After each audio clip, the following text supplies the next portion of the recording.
YouTube, what's up? It's your boy Crypto J coming at you guys with yet another J Talks Crypto. Brand new to my channel, hit the subscribe button as well as the bell notification. I do my best each and every day to give you guys the top picks in cryptocurrency. And guys, nothing has changed. Nothing has changed. We're going to break down a little bit of Bitcoin, and then we're going to jump into some top trending meme coins that are absolutely pumping today. So as you guys can see, Bitcoin coming in at 65,000. And if you guys haven't really been following what we've been talking about with Bitcoin, we've been pretty much spot on.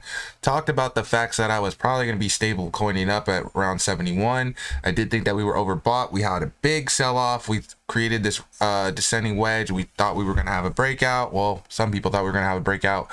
We broke back down and then created this head and shoulders pattern, right? Drop down, created a bear flag, drop down. Now we're creating another bear flag, right? On the 7-day, right? Bear flag and then another bear flag. So this is something that I'm definitely paying attention to. I do think that Bitcoin is going to have probably another breakdown. You know, it's looking like it could possibly be like one of these numbers, like it's like boom boom and then like a small fake out again and then a drop down.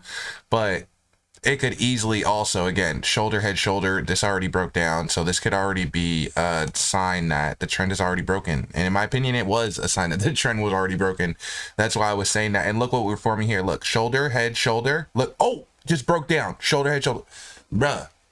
Y'all just seen that happen, right? Y'all just see how that pattern plays out. So that's literally what I'm looking at.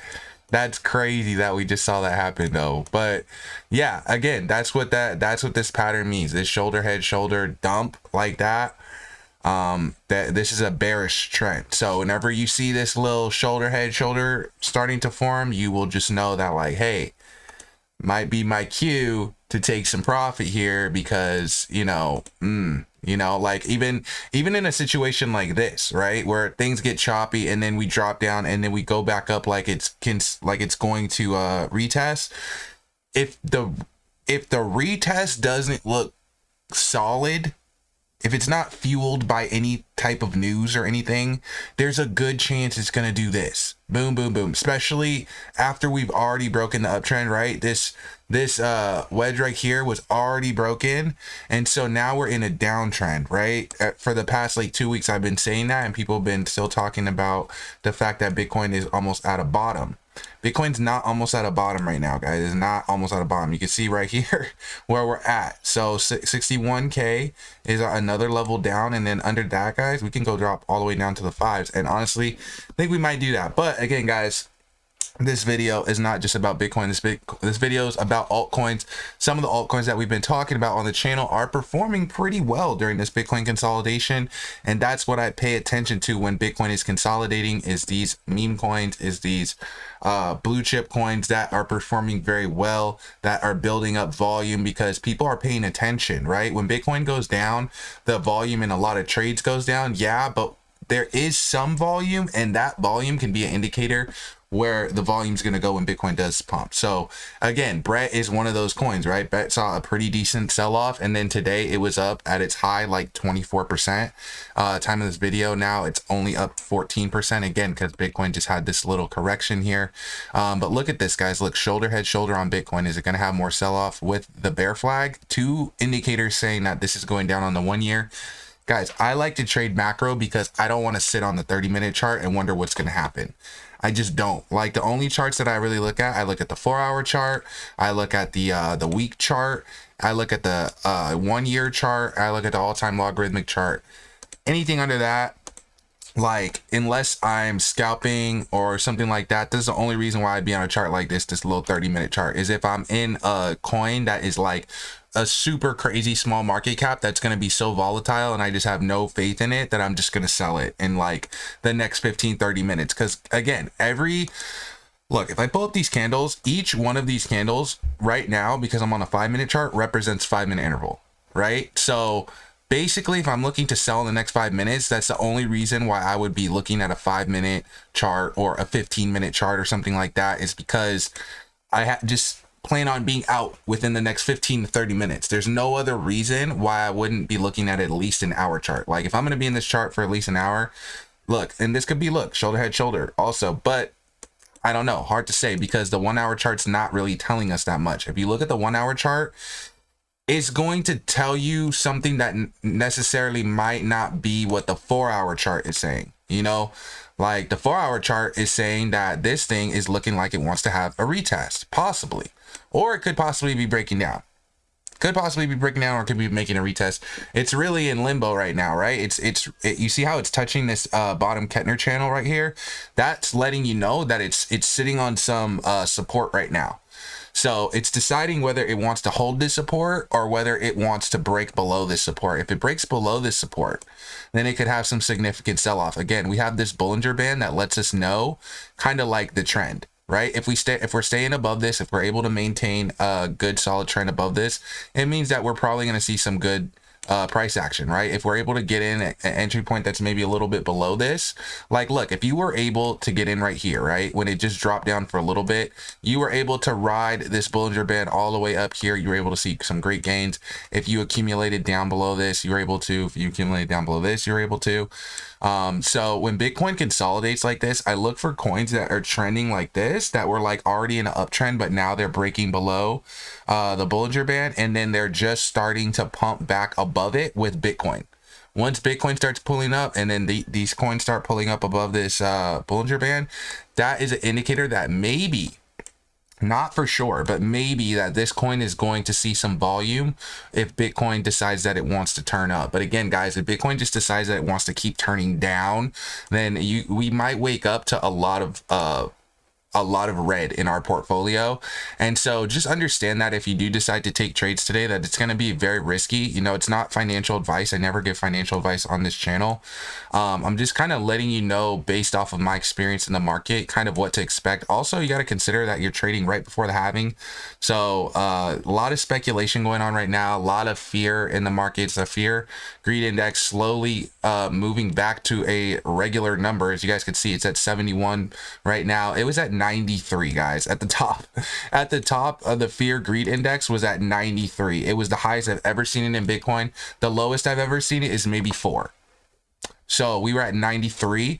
And anybody that was buying when the greed was at 93, you guys are missing the cardinal rule of trading, is don't buy the top. When they're greedy, be fearful. When they're fearful, be greedy. So now that this greed index is going down, and these people are starting to have more doubt in Bitcoin, or maybe they're listening to the other YouTuber that's telling them that's going to go to 12,000 and they're panicking, you know, once this starts going down, then I'm going to be looking for my positions. And what am I going to be looking for positions in? Honestly, I'm going to be looking for positions in blue chip projects. I'm probably going to be looking for positions in stuff like Solana and Ethereum, because if Bitcoin drops and altcoin, or if Bitcoin wants to make a run back, you know, the first thing that's going to pump is Solana and Ethereum, in my opinion. That's what I feel like, because people are going to be buying meme coins, and they're going to need Solana and Ethereum in order to buy those meme coins. And of course, there's going to be a lot of FOMO. So again, I feel like Ethereum and Solana are going to be two coins that are going to rally once this cycle starts. And I'm going to be also looking for projects on those blockchains, but ultimately I'm going to keep the majority of my bag and something that I believe in more than a poo coin. You know, like, I wish I could tell you that I was going to put all my money. I mean, I actually don't wish I could tell you that I was going to put all my money in a poo coin, because that would be horrible advice. You know, like, at least invest in something that you see a future in. Like, if you like the Solana network and you've done your research on it and you feel like this is a good project, that they have good upside, if you feel like this is safe, then get involved with Solana. Get involved more with the Solana ecosystem. If you don't like Solana, if you're like, man, I'm more of an OG guy, like I have a lot of people that trade on this channel, they only trade Ethereum because they trust Ethereum, because they feel like Ethereum's going to be here in the next 10 years, you know. And I feel like both of these DeFi projects will be here in the next 10 years. But you know what? I do think in the next 10 years, though, that this top 10 is going to look a lot different. I think in the next 2 years, it's going to look a lot different. I think a lot of the coins that are even in this top 10 right now don't deserve to be in this top 10. And I'm not even going to point out which coins. I think you guys could already see this list, and you guys could already kind of be like, I see which ones he's talking about. But yeah, in my opinion, guys, we're just so early in cryptocurrency. The market cap for crypto is $2.49 trillion. Like, Bitcoin's market cap is just at like 1.2 trillion. So when you take that into consideration, just how early you are in the space, like how just one entity getting involved or just one country getting involved in Bitcoin or in cryptocurrency can make this market absolutely explode. Like we've already seen that happen. We've already seen companies that are already seen companies that are getting involved in Bitcoin, already seen countries that are getting involved in Bitcoin, and we've already seen the price impact from that. But I do think that Bitcoin is going to be something that is going to be more adopted. I feel like we're not at the part of the cycle where we're getting all the bullish news. We're just kind of at the part of the cycle where there's a lot of FUD, where there's a lot of fear, where we're kind of all talking about the halving and everything like that. And so people are ready to take profit. People are got their finger on the trigger. And so that, in my opinion, that's what's causing the sell-off. But ultimately, I do feel like everybody's still bullish on Bitcoin going up and hitting 100K. So ultimately, it really just determines where BlackRock wants to buy the bottom at, right? It just determines where these big entities want to come in and be like, okay, this is our bottom. We're gonna buy here. So that's pretty much what we're waiting for. But all we can do, since we're not the whales, since we can't control the market, your boy Crypto J can't control markets. You can't control the market. None of us can control the market. The only thing that we can do is just use indicators just to give us a good probability of being correct. But even with that, guys, we're not always correct. So I'll always be looking into new strategies, always be trying to figure out what's going to work for you. Don't just take what I say in my trading techniques and only use those. Like, go also look at some other tips and tricks on maybe somebody else's channel, but do it for somebody that actually trades. Don't go watch somebody that's just going to tell you the news on a coin when Bitcoin is bleeding and going to go to dirt, and they're telling you that, oh, this coin's having a big coin burn, the price is going to go up.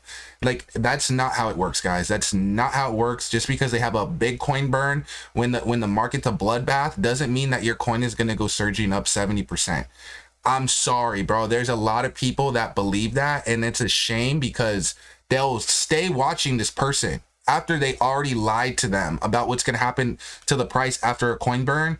And it's just like, to me, like, boom, like, wow, why do you watch this man? But again, guys, if you guys want real value, if you want real content, if you want somebody that's not going to sugarcoat things, if you want to learn how to trade, guys, there's no better channel on YouTube. Make sure you're hitting that subscribe button, that bell notification. Also, guys, if you got anything out of this video, if you learned a little something, let me know in the comments below. Be like, Jay, thank you for putting me on game. That's the point of the channel, guys. I want to give you guys free game.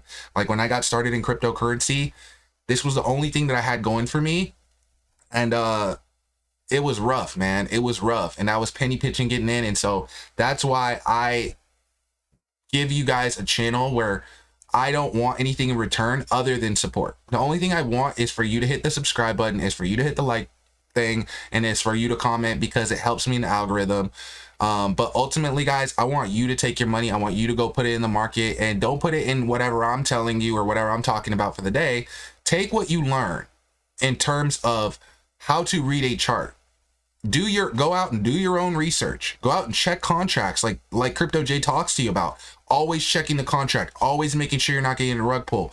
Go out and make sure that the address is the exact address of the coin that you want to buy and that it's not a scam. Make sure you're doing your research on the socials.